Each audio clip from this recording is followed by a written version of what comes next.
inflexible thinking, biased thinking, and how it's harming your ability to be well-prepared self-sufficiently. When people talk about being self-reliant, they often think of concrete, tangible skills, for example, how to build a survival shelter, swim across a distance, perform a perfect Parker vault, or able to execute certain urban drills during emergencies.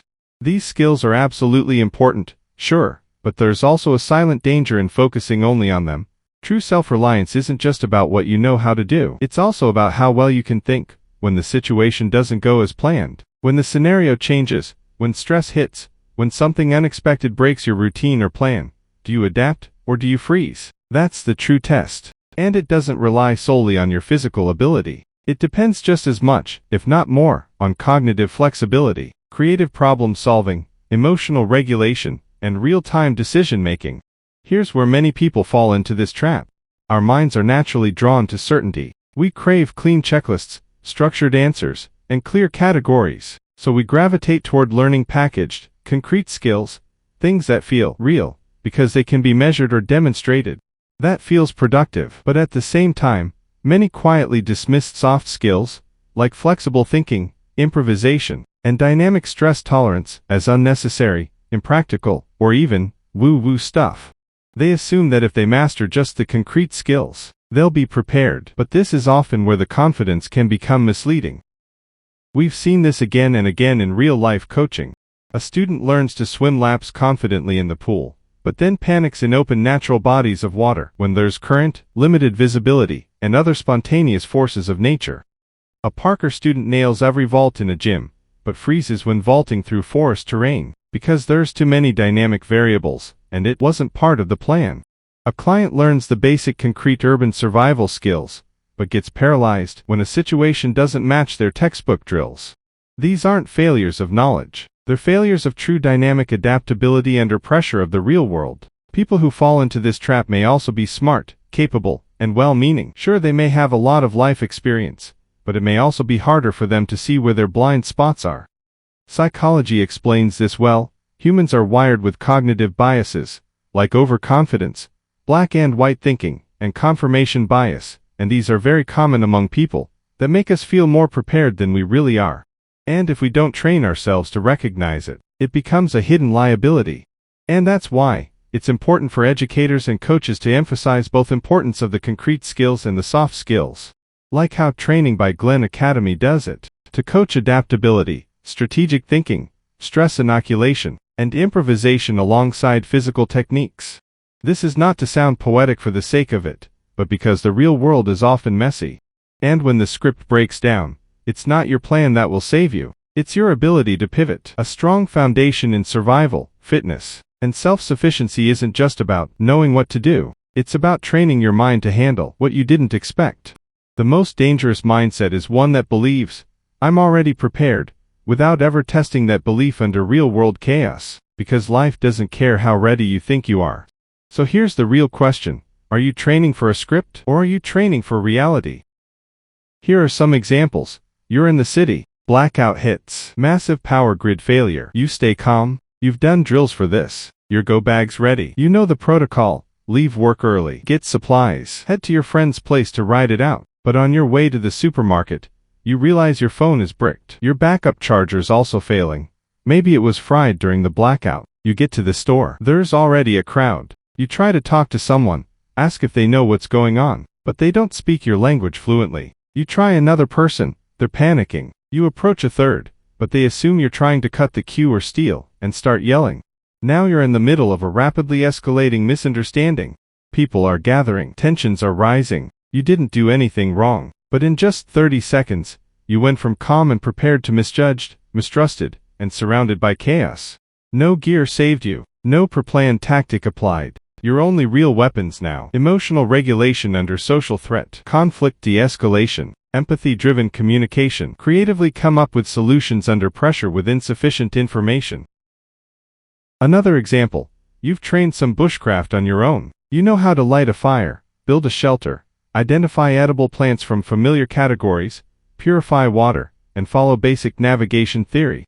You've done your homework, YouTube videos, guidebooks. You've even practiced a few scenarios. Confident, you set off on a solo weekend in nature, a chance to put everything to the test. You plan the route. You study the maps. You pack backup gear. Everything feels under control, because your training gave you certainty. You believe your concrete skills will carry you through. The checklist is complete. You're ready. But then nature throws its first curveball. A sudden, unforecasted storm crashes in. You're caught in the open. Animals begin stampeding downhill. You're forced to scramble uphill, fast, away from flooded terrain. In the chaos, your pack snags on sharp rock. Ripped. Water and food, gone.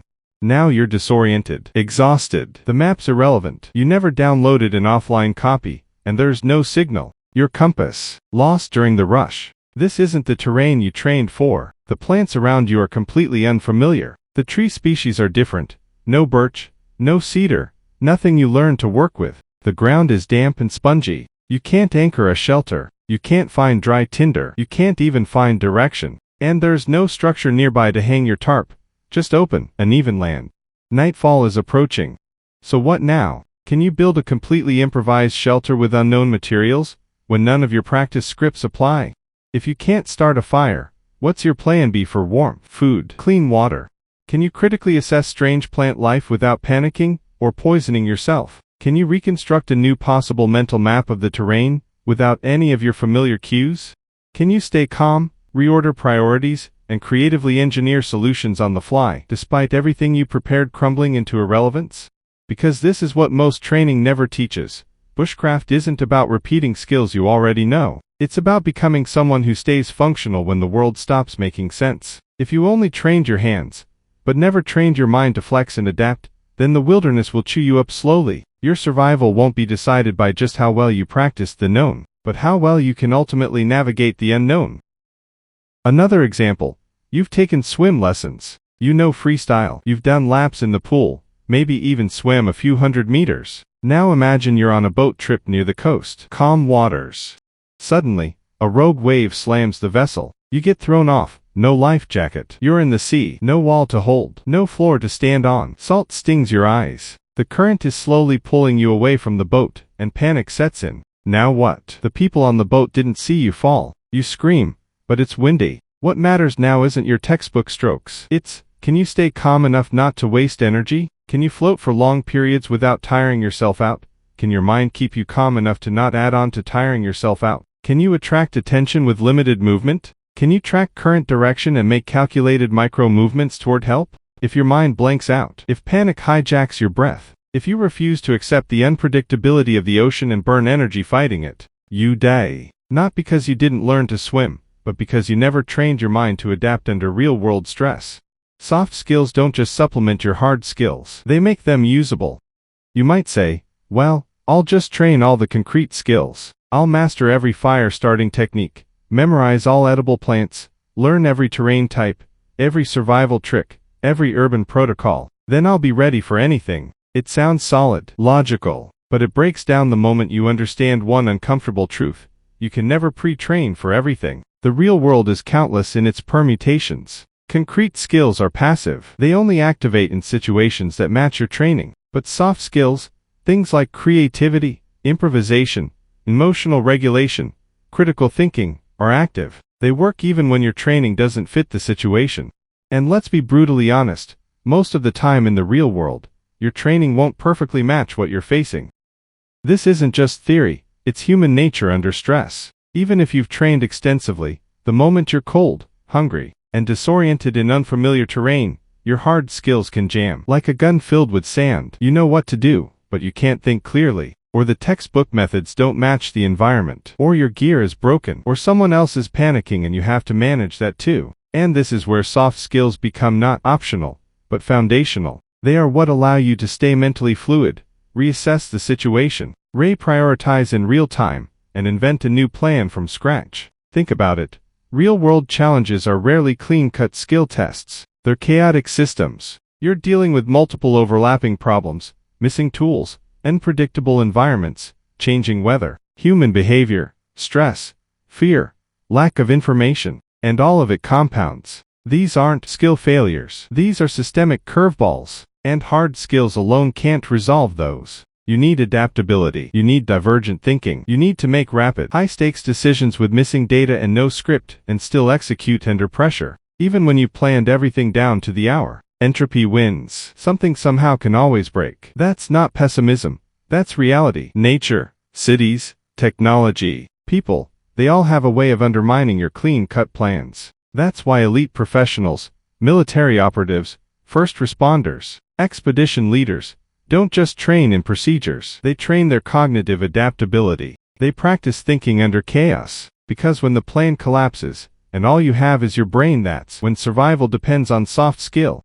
So even if you train thousands of concrete skills, even if your toolkit is full, what happens when the problem is something you didn't plan for? What if you lose the toolkit entirely? Can you stay calm? Can you create new solutions from unknown resources? Can you judge a situation with limited context, no reassurance, and zero external help? Because that's the test that actually matters. And here's the uncomfortable truth. Without soft skills, your hard skills are fragile. They're brittle, highly dependent on context. But with well-trained soft skills, creativity, composure, rapid reasoning, even with no tools, no plan, and no data, you can still find a way. That's why soft skills aren't just a nice to have. They're the core operating system that makes everything else usable when it counts. And lastly, an important point we need to talk about more before we end this video: biased thinking. Many people unknowingly sabotage their growth and real-world effectiveness, not because they lack skill, but because they're prisoners of their own thinking. It's easy to believe you're being logical, when in reality, your logic is just the extension of a hidden bias. Confirmation bias, outcome bias, ego protection, or a narrow mental model you've never questioned. You see this in some individuals who obsess over learning a single skill set, say firecraft or water filtration, believing that mastering this one category will somehow make them competent in most or all skills that they will ever need. They believe they need to learn this exact thing before they're ready.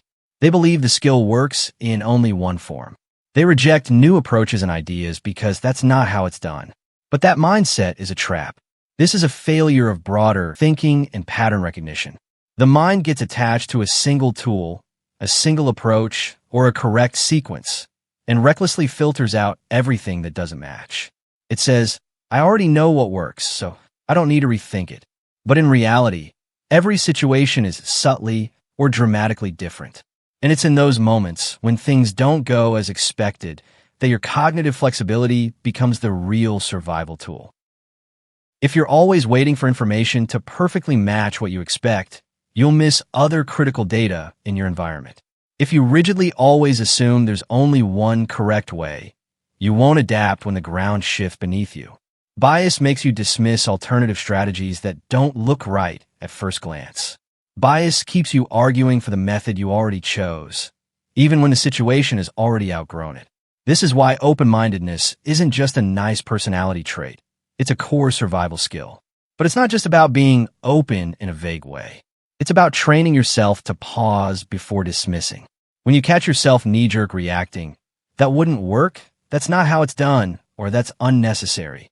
Ask yourself, am I reacting from fear, from ego, from habit, or am I genuinely thinking clearly? One technique as the only way: compartmentalize. Instead of knee-jerk reacting to what you think is true, mentally separate all your thoughts. Question yourself, what do I really know? What am I assuming? What else could this mean? This trains you to think more like a strategist, someone who moves through uncertainty by mapping options, not just defending one route. If you want real adaptability, capability, and resilience, you have to stop obsessing over the one right way and start seeing skills as fluid, evolving, and context-dependent.